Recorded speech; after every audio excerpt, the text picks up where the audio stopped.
पसंद किया कि जब मनुष्य चारों ओर से अंधकार से घिरा हो, तब उससे बाहर निकलने का मार्ग बताइए। परमेश्वर बोले, समय काल, मनुष्य अंधकार से तभी घिरा होता है जब उसकी आस्था और भक्ति की जड़ें बहुत कमजोर हो। अन्यथा जो कोई भी मनुष्य सच्चे मन और नेक विचार से मेरी या मेरे किसी भी रूप की भक्ति करता है, तो उसकी जड़ें इतनी गहरी और विशाल हो जाती हैं कि बड़े से बड़ी परिस्थिति भी उसके विश्वास के आगे नतमस्तक हो जाती है। लेकिन सबसे बड़ा दुर्भाग्य इंसान का यही होता है कि वो मुझ पर या मेरे किसी भी रूप पर विश्वास तभी करता है जब वो चारों ओर से अंधकार से घिरा हो।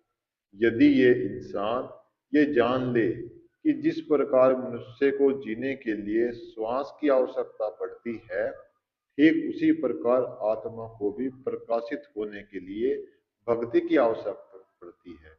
और जब आत्मा प्रकाश बिना भक्ति के कमजोर होने लगती है, तब ही बुरे विकारों का जन्म होता है, जो इंसान के पुण्यों को भी नष्ट करने लगता है, जिससे जीवन आत्मा पर बोझ बन जाता है, जिसके कारण मनुष्य अपने जीवन के आगे घुटने टेक देता है, जिससे मनुष्य पर पाप कर्म हावी हो जाते हैं और पुण्य कर्म कमजोर पड़ने लगते हैं।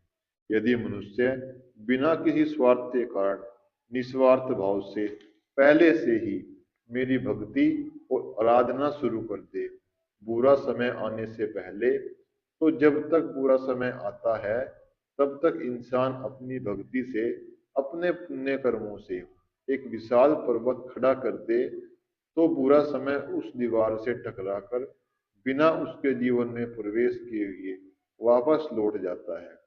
लेकिन मनुष्य ऐसा नहीं करता।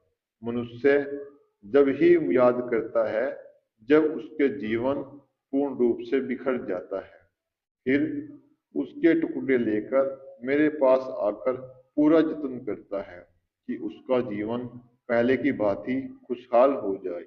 लेकिन जब बहुत देर हो चुकी होती है, इसलिए मनुष्य को बुरा समय का इंतजार नहीं करना चाहिए।